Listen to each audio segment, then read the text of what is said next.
Hey mes Phoenixous, ici le Phoenix, en chair et en plume. Aujourd'hui, petite vidéo où je vais vous montrer tout simplement mes différents achats de manga et également les goodies que j'ai reçus lors de ma petite visite à la Japan Expo. Allez, on commence directement par la partie goodies que j'ai reçus gratuitement pour soit l'achat d'un manga ou bien des goodies qui étaient donnés de manière gratuite. Allez, on commence directement avec les sacs. Alors pour l'achat d'un manga sur le stand de Crunchyroll, on avait droit à quand même un bon petit sac Crunchyroll bien évidemment hein, à son effigie. Hop, je vous le montre, voilà. On a également eu le droit à des petits sacs qui étaient donnés pour l'achat d'un tome chez les éditions Kana. Où cette fois-ci on a un Moriarty qui est assez stylé hein, le petit sac. Hop, je vous le montre. Et bien évidemment, en termes de sacs, on avait également Kyun. Bon, Kyun qui avait des sacs géants comme d'habitude, mais je les ai pas pris parce que c'est assez encombrant. Moi, j'ai plutôt opté pour un sac assez petit de My Hero Academia. Avec d'un côté, on a le Deku en mode Dark. Et de l'autre côté, on a les vilains. Le fameux vilain. Ah là là là là là là là là. Voilà en termes de sacs. Allez, on continue avec quelques pins que j'ai reçus hein, pour l'achat de différents mangas. Et on commence avec le pins Tengen Heroes War des éditions Mangetsu hein, de mémoire. J'espère qu'on voit plutôt bien le pins. Voilà, hop. J'ai également eu des pins Dan Dan Dan hein, qui sont assez stylés. Hop, je vous le montre, voilà.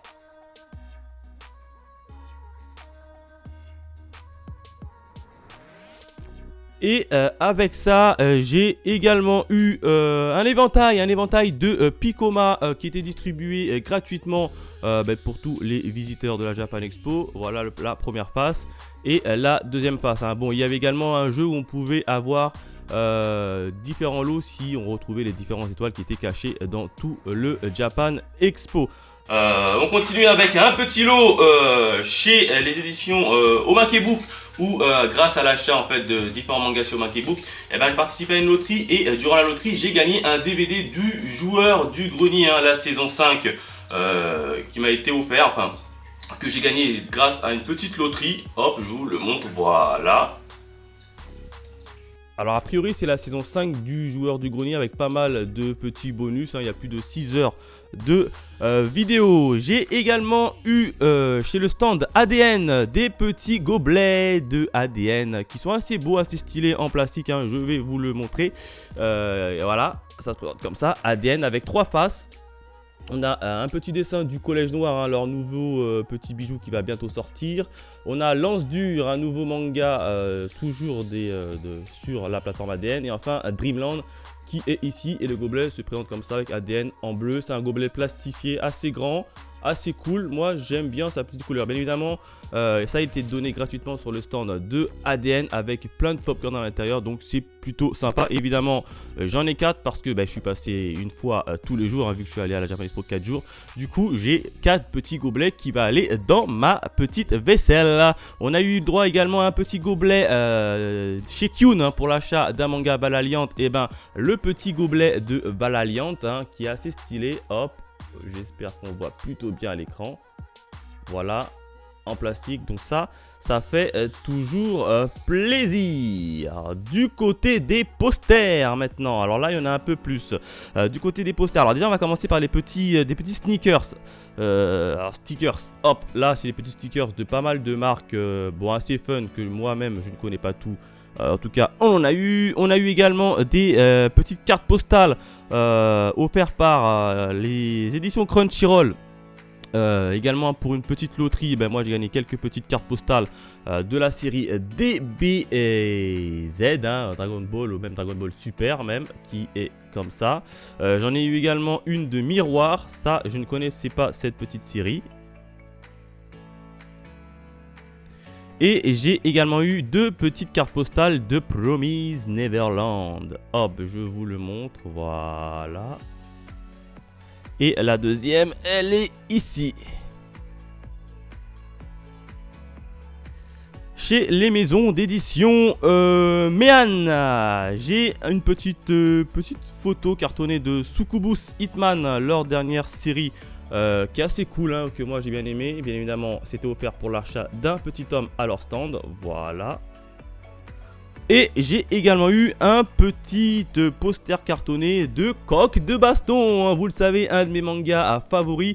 D'ailleurs, l'auteur était présent à la Japan Expo et il faisait des petites séances de dédicaces. Hein. Malheureusement, vu le monde, j'avais pas le temps de faire la file d'attente, hein, donc j'ai pas eu mon petit autographe. Mais en tout cas, j'ai eu cette petite photo de Coq de Baston. On continue avec les posters. Posters un peu en papier cette fois-ci. J'en ai eu deux toujours chez Crunchyroll. Une de Kaiju numéro 8 ou number 8, hein, prononcez-le comme vous voulez. Hop, regardez, hop, j'espère qu'on voit plutôt bien à l'écran. Voilà. Donc ça, c'est plutôt sympa. Je me recule pour l'avoir en entier. Et le deuxième poster, c'est Hell Paradise, qui est assez stylé. Hein. Et je me recule de loin pour le voir en entier. Hell Paradise qui est assez stylé. Voilà. Après cette fois-ci j'ai eu des posters un peu plus grands. Non, un peu plus grand. Non, j'en ai eu une un peu plastifiée de City Hunter, alias Nicky Larson.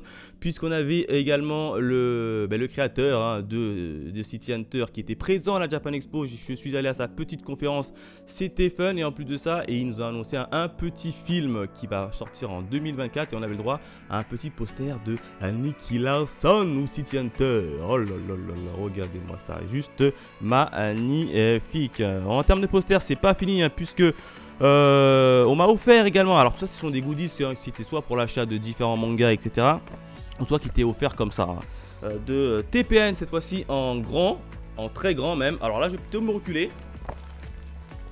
Hop.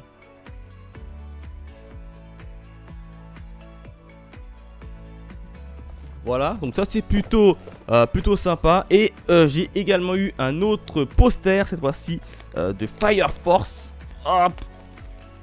Alors il est des données platifiées, donc ils sont assez bien protégés en plus. J'espère qu'on voit plutôt bien, voilà, de Fire Force.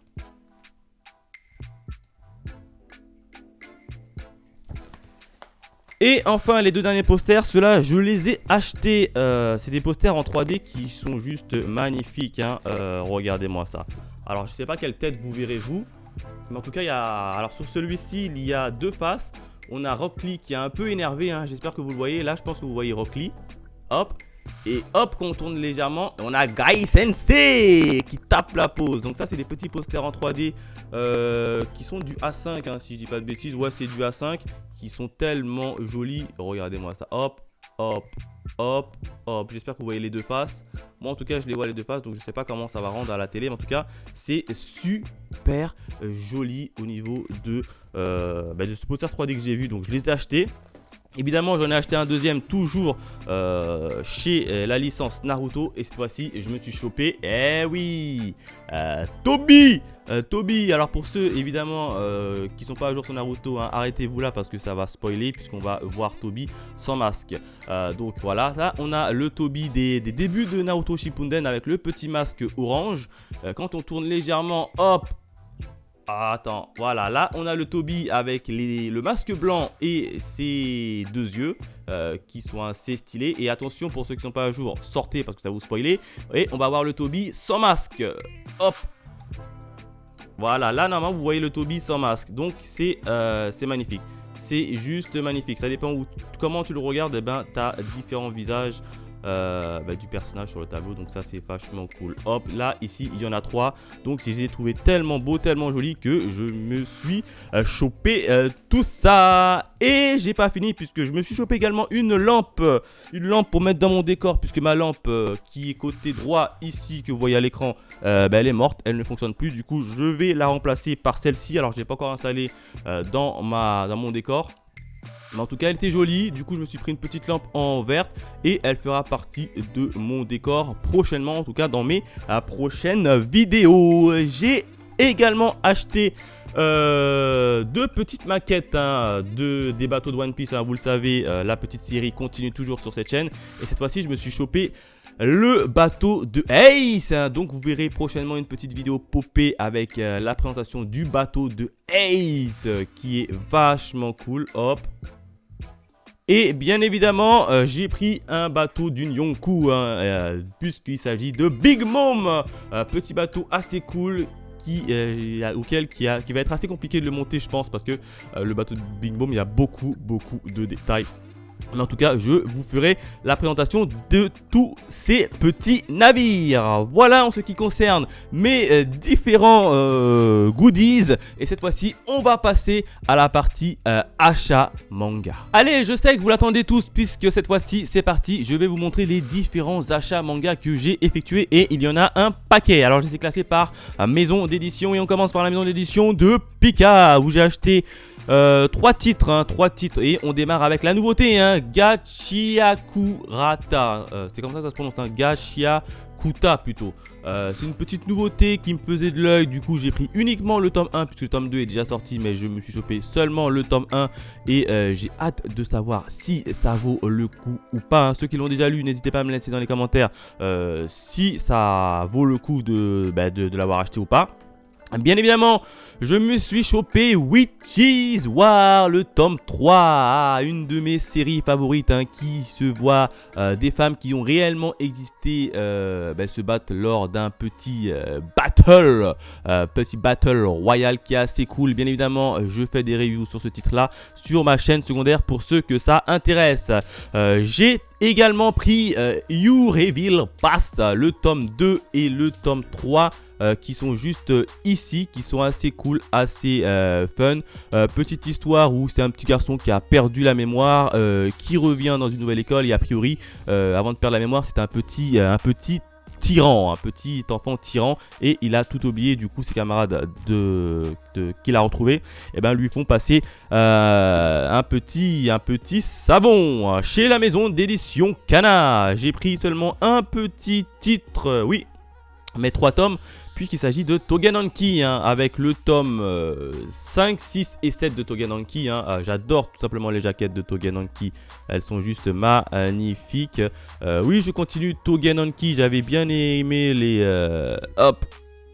4 premiers tomes. Du coup, je me suis acheté les 3 tomes suivants. Alors, je ne me suis pas tout acheté, je me suis acheté seulement les 3 suivantes parce que j'avais pas assez de budget, tout simplement. On continue avec cette fois-ci la maison d'édition Mangetsu, où je me suis chopé 2 mangas plutôt, avec la nouveauté Tengen Heroes War. Là également, petit Tengen Heroes War où c'est Nobunaga qui va, je crois, faire venir un type d'un autre monde qui va l'aider dans la partie un peu stratégie. Je crois que c'est ça au niveau du synopsis.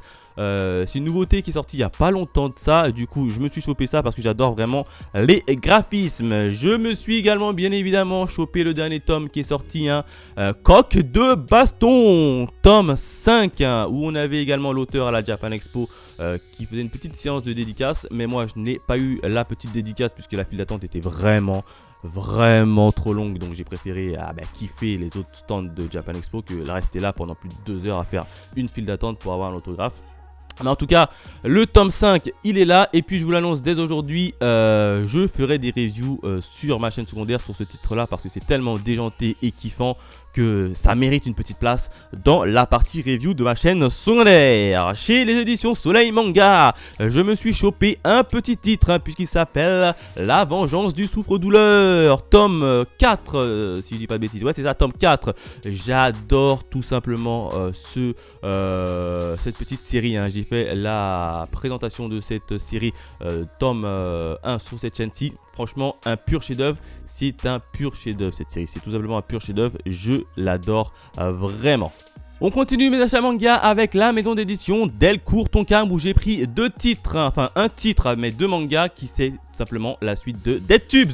Le tome 19 et le tome 20, les 2 derniers tomes qui s'étaient sortis il y a pas mal de temps que je n'ai pas pris. Là, ils étaient vendus directement à la Japan Expo. Je me suis dit, allez, je les chope et ils sont sous blister comme vous pouvez le voir. Donc, à mon avis, il doit y avoir des trucs assez violents ou assez sexy. Vous savez, Dead Tube, c'est assez gore et assez sexy à la fois. Bien évidemment, petite review qui sortira prochainement sur ma chaîne secondaire pour cette série également. On continue chez la maison Kyun, où j'ai pris 3 mangas, mais 2 titres. Et on démarre avec Valkyrie Apocalypse tome 16, le dernier tome qui est sorti il y a 2 mois de ça, je crois.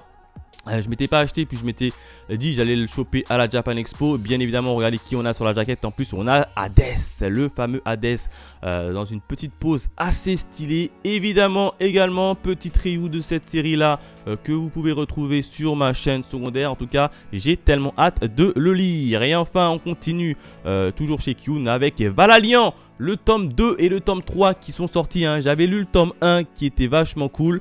Du coup, je me suis dit, allez, j'embraye sur le tome 2 et le tome 3 avec des jaquettes juste magnifiques. Valaliant, c'est l'histoire d'un gars qui est transporté dans un autre monde, qui est tout simplement transporté dans le Valhalla et qui essaye de retrouver son fils. Donc, c'est vachement cool, vachement intéressant. Il y a des combats, c'est bien dessiné. Franchement, allez-y, foncez les yeux fermés. Chez la maison d'édition Omake Manga. 4 petits mangas pour 2 séries et on commence par Psychopathe Girlfriend, le tome 2 et le tome 3 qui était vendu là-bas. J'avais surkiffé le tome 1 où on a cette petite fille un peu psychopathe et un garçon qui se font un peu marcher sur les pieds dans leur lycée et puis ils décident tout simplement de se venger, notamment cette petite fille qui est un peu psychopathe avec son petit regard assez vicieux. En tout cas, j'adore cette petite série, donc je me suis chopé la suite bien évidemment. J'ai embrayé immédiatement sur Under Prison avec les 2 derniers tomes, puisque c'est le tome 3 et le tome 4 de Under Prison que j'ai chopé. Magnifique petite série un peu à la Prison Break où tu as un gamin qui s'est fait exprès d'être enfermé en prison pour simplement retrouver le meurtrier de sa famille. Donc c'est une petite série en 4 tomes et puis là avec ces 2 tomes là on arrive à la fin. Je vais vous faire une petite review d'ailleurs sur cette petite série parce que elle est vachement cool. Chez les maisons d'édition, j'arrive plus à parler, Méan, voilà. Méan, j'ai pris 2 titres et 5 mangas puisque j'ai pris Succubus Hitman, le fameux tome 2 de Succubus Hitman. J'avais surkiffé le tome 1. Là, cette fois-ci, j'ai embrayé avec le tome 2 et j'ai également pris le tome 3 dans la foulée. Regardez-moi la jaquette, elle est juste magnifique. Moi, j'adore la jaquette. J'adore tout simplement la jaquette. Et évidemment, le tome 4 était sorti et je ne savais même pas. Oh là là là là là là. Et le tome, magnifique, juste magnifique. Et enfin, il y avait également le dernier tome de Gannibal. Mais je me suis chopé également le tome 12, parce que le tome 12 de Gannibal, je ne l'avais pas. Mais je me suis pris le collector, tome 13 de Gannibal. Un petit collector qui a priori contient quoi? Qu'est-ce qu'il contient? Il contient un poster, 5 cartes postales et une jaquette réversible. En tout cas, je me suis chopé ça. Je ferai l'ouverture de ce petit collector sur mon TikTok. Donc, n'hésitez pas à aller vous abonner, instant pub. En tout cas, l'auteur de Gannibal était également présent à la Japan Expo pour faire sa petite séance de dédicace. Mais là également, je n'ai pas pu l'avoir parce qu'il y avait une file d'attente tellement longue que je me suis dit ça va durer plus de 2 ou 3 heures à la file d'attente. Ça ne vaut pas le coup pour moi en tout cas. Donc voilà en ce qui concerne les achats manga des maisons d'édition Méan, Omake Book et Kyun. On continue mes achats manga avec cette fois-ci la maison Crunchyroll où j'ai acheté pas mal de mangas chez eux. Alors on commence directement avec Twin Star Exorcist, le tome 28 que je n'avais pas, qui est toujours cool à suivre. Donc là hop, juste magnifique. J'ai également pris la suite des Dan puisque j'avais acheté le tome 1 et le tome 2 mais j'avais jamais continué, donc j'en ai en profité pour refaire un peu les trous de ma mangatech avec le tome 3 de Dan, le tome 4 de Dan et enfin le tome 5 de Dan. Donc ça à mon avis, vu que je commence bien à kiffer Dan, ça va certainement rentrer sur ma chaîne secondaire pour faire des petits trios dessus. Kaiju numéro 8, le tome 9, juste magnifique également. Vous pouvez retrouver ces petites reviews de Kaiju numéro 6 également sur ma chaîne secondaire. Et oui, je fais pas mal de reviews des titres qui me plaisent tout simplement. Donc là le tome 9 juste magnifique, je me suis chopé ça. Tiens, je vous ai pas montré également, mais j'ai également pris le tome 6 de Dan et cette fois-ci j'ai chopé l'édition collector, vous savez l'édition où il y a 2 jaquettes réversibles et également un stand acrylique. Donc je me suis chopé le collector, je me suis dit pourquoi pas me choper le collector. Et également un peu comme le collector de Gannibal, je vous ferai l'ouverture de ce collector sur mon petit TikTok. J'ai pris également la suite d'Okuto no Ken, ou Ken le survivant pour les plus anciens. Hein. Ouais, je vous vois les petits anciens, hein, je vous vois. Hein. En tout cas, je me suis chopé le tome 2. C'est l'édition de luxe, hein. Les jaquettes sont juste magnifiques, hein. Regardez-moi les jaquettes hein, de Okuto no Ken. Hein. Je me suis chopé le tome 3 d'Okuto no Ken. Oh là là là là, j'adore. Hein. J'adore tellement les jaquettes. Hein. Le tome 4, la jaquette du tome 4, c'est juste mon préféré. Regardez-moi ça. Il est pas stylé, il est trop stylé. Je me suis également pris le tome 5 d'Okuto no Ken. Voilà, regardez-moi ça. Oh. Le tome 6 d'Okuto no Ken. Et enfin, le tome 7 d'Okuto no Ken. Alors, je ne me suis pas pris tous les tomes, hein, je me suis pris uniquement jusqu'au tome 7 parce que je n'avais plus assez de budget. On continue avec la dernière série que je me suis chopé, toujours chez Crunchyroll, hein, une série que je kiffe et dont vous pouvez retrouver également les reviews sur ma chaîne secondaire.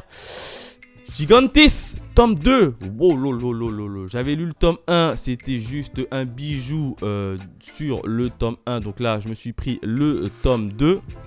Et bien évidemment, il y avait le tome 3 qui était déjà sorti. J'étais même pas au courant. Du coup, je me suis chopé. Allez, je me suis dit, allez, je me chope le tome 3. C'est fait par le dessinateur de Terraformars. Parce que comme vous le savez, Terraformars, il est en pause. Du coup, le dessinateur, il a créé son propre manga qui est assez cool. Hein, qui voit un virus un peu transformer les animaux et les êtres humains. Qui lui font faire des fusions assez extraordinaires. Franchement, je kiffe cette série. Et enfin, du côté des indépendants, je me suis également chopé un petit titre qui me faisait de l'œil depuis pas mal de temps. Alors, ça s'appelle The Last Kamix, hein. C'est ça, hein, The Last Kamix, c'est un manga qui est un peu dans un univers afro-africain, donc c'est plutôt sympa, hein. Là où d'habitude les mangas se passent au Japon, voire même aux États-Unis ou bien dans l'Europe, et bien là ce petit manga, et ben, il va se passer en Afrique et ça c'est vachement intéressant. Et en plus de ça, le manga est totalement en couleur. Donc c'est assez cool. L'histoire, je me souviens plus très bien de l'histoire, je l'ai pris parce que ça m'avait intrigué. Et je l'avais entendu au niveau des différentes infos que ce manga il marchait plutôt bien. Donc je voulais voir qu'est-ce que ça donnait. Évidemment, je ferai une petite présentation de ce manga une fois que je l'aurai lu. Et j'ai également pris le tome 2 qui est juste derrière. Donc franchement, c'est assez cool, assez fun. Et ça, j'aime beaucoup la Japan Expo parce que tu peux découvrir différents mangas faits par des indépendants ou amateurs qui sont vachement cool. Voilà en ce qui concerne mes différents achats manga et les goodies que j'ai reçus durant cette petite édition qui était assez magnifique, bien faite. Encore une fois, Japan Expo, c'était cool. Voilà ce que je pouvais dire sur mes différents achats manga, goodies. Bref, dites-moi tout ce que vous voulez en commentaire. N'hésitez pas de liker, de partager si cela vous fait plaisir. Quant à nous, on se retrouve très vite pour de nouvelles aventures. Allez, bye mes Phoenixous.